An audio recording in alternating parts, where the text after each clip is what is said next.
Hey guys, what's going on? James here, and in this video today, we're going to be talking about the question, will the Tampa Bay Buccaneers trade for a cornerback? If you guys are new here, go ahead and subscribe, hit the like button if you do enjoy these types of videos, and leave your thoughts as to whether or not you think the Tampa Bay Buccaneers will or won't trade for a cornerback down in the comment section below.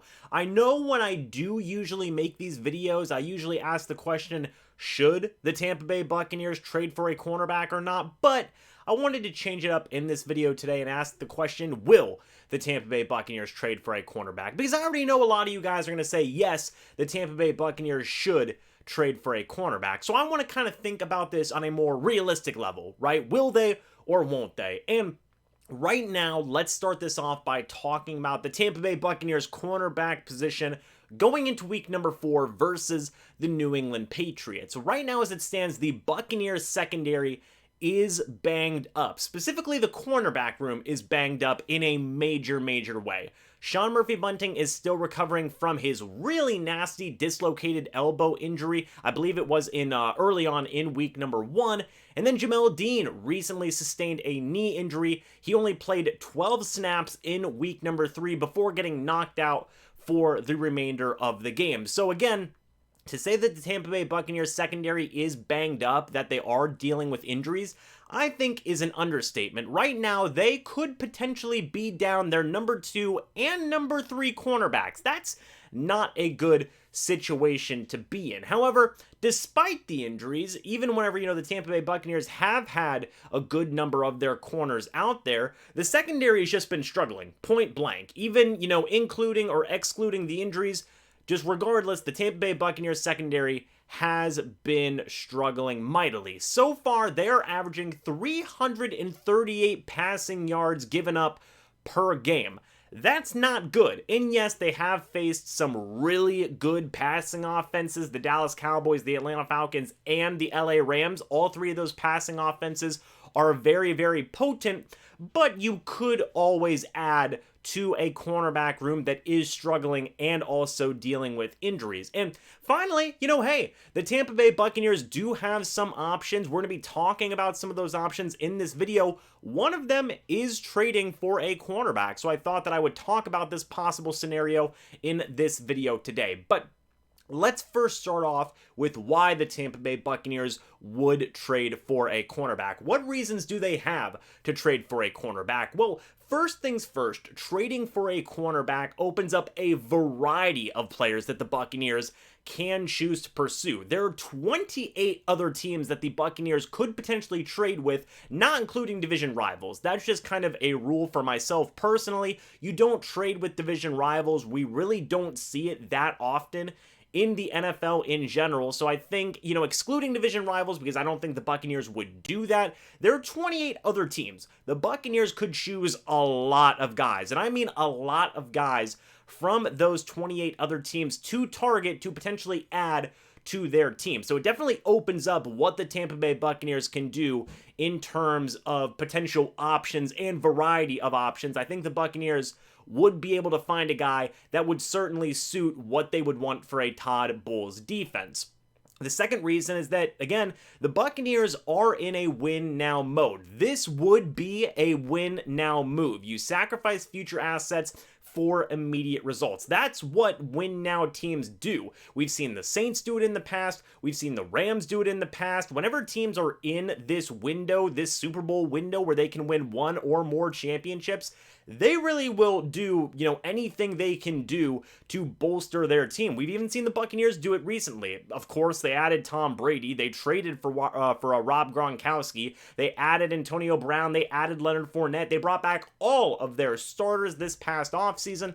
The Buccaneers are not afraid to make win-now moves, and this definitely would fall in line with that. And yes, trading for a cornerback, along with, the other options the Tampa Bay Buccaneers could do to fill that cornerback spot, it would fill a need and alleviate some of those injury problems that the Buccaneers have been dealing with through the first month of the season. Again, I'm talking about the Sean Murphy-Bunting injury. I'm talking about the Jamel Dean injury. And yes, that could be said for any move the Tampa Bay Buccaneers make at cornerback. But again, trading is one of those options that the Buccaneers have.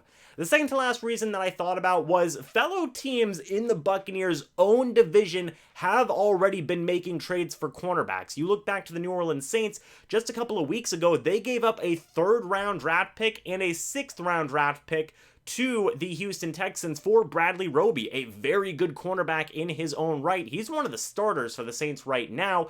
And then also the Carolina Panthers today, as of the recording of this video, September 27th, just traded away Dan Arnold and a 3rd-round pick to the Jacksonville Jaguars for C.J. Henderson, who is the 9th overall pick in last year's draft, by the way. And I'm not saying to copy division rivals, nothing along those lines, but you look at other teams around the league, you look at other teams in the Buccaneers' own division, they are finding trading a viable strategy to bolster their cornerback rooms. The Tampa Bay Buccaneers could follow that pattern and potentially make a similar move. And whenever we talk about trading, whenever we talk about deal packages with the Panthers, with the Saints, what could the Tampa Bay Buccaneers offer? Well, in my opinion, I really do feel that the Bucs could put together some enticing packages, right? You look at some of the guys that they have, some depth at other position groups, and the Bucs could put some intriguing stuff together. I'm looking at guys like O.J. Howard, Ronald Jones, maybe some early to mid-round draft picks in future years' drafts. Those could be some intriguing trade negotiation pieces in a potential deal with some team. I'm not saying that that's what they should do, but I'm just saying that is something that they would be able to do in terms of making a trade. So that's kind of some of the thoughts, some of the reasons that I have as to why the Buccaneers would trade for a cornerback. We've talked about the struggles of O.J. Howard and Ronald Jones in recent weeks, months, years, whatever you want to call it. There is definitely depth at other positions that the Buccaneers could potentially trade away to acquire a cornerback. Whenever you throw in a player with a pick, things could work out with that. Now let's talk about why the Tampa Bay Buccaneers shouldn't trade for a cornerback. Right now, as it stands, the recovery time for both Sean Murphy-Bunting and Jamel Dean is still very much in question, and both guys could very well return sooner rather than later. We still don't know if Dean will miss any time after being taken out of week 3. He could be back for week number 4, and I think that would definitely change the circumstances of this situation a great amount, in my opinion. Also, based on what Bruce Arians has said about his secondary, a trade is something that the Bucs might not even want to explore right now, because after week 3, Bruce Arians gave praise to both Dee Delaney and Ross Cockrell following the game. Ross Cockrell being the Buccaneers' 4th cornerback, Dee Delaney being the Buccaneers' 5th cornerback. He's also given loads of praise to guys like Jamel Dean and, of course, Carlton Davis. So I think it's safe to say that Bruce Arians does like a good amount of the guys that he has in that cornerback room right now, and quite simply, that might not be something Bruce Arians wants to explore. Also, you got to think about the Buccaneers do have some other options that they can explore before they deem a trade necessary. You look at guys in free agency, cough, cough, Richard Sherman. I've already made multiple videos talking about that, by the way. And then even in the Buccaneers' own practice squad, you have guys like Pierre Desir, you have guys like Rashard Robinson, both guys who Bruce Arians mentioned in his post-game press conference in week 3 as to guys that they would potentially look at options when adding some cornerbacks to their active rosters. So they definitely have a lot of different avenues that they could explore, both in free agency and on their current team in the practice squad as well. You've also got to think about that whenever you trade away another player, sacrificing depth at other positions could definitely lead to more holes being created in the future if more injuries occur. That would only be the case, by the way, if the Bucs were to add a player into any potential deal, but Giovani Bernard sustained a minor injury in week number 3. Rob Gronkowski sustained a minor injury in week number 3. The Buccaneers have been banged up in a lot of different position groups, so would you run that risk of potentially trading away some depth at other position groups to bolster your cornerback room? I don't know. That would be something that the Buccaneers would have to decide. But also, speaking on risk, the last thing that I wanted to mention here is trading for a player is always risky, more risky, I guess I should say, than signing a player in free agency. The player could not work out, and you could lose on future assets for very, very little in return. And I do know what people are going to comment in the comment section, right? Well, James, come on, there have been so many trades in the league that have worked out. And yes, I do agree. There have been plenty of trades in the NFL that have worked out for teams acquiring players from other teams. But there have also been just as many, to be honest, maybe if not more, trades that haven't worked out for teams, where teams are just absolutely burned and it just ends up, with egg on their face. For lack of a better term there. I mean, there are very rarely 100% balanced trades in the NFL. That's just point blank how it is. So do you run that risk? Do you run that risk of giving up future assets to take that risk of trading for a player when you could just explore other options on your practice squad and in free agency? I don't know if the Buccaneers would take that risk right now. So finally, guys, what do I think, right? What do I think is the answer here in my own opinion? This can be up to you based on all of the reasons as to why I think they should or shouldn't trade for a cornerback. What do I think personally? Will the Tampa Bay Buccaneers trade for a cornerback?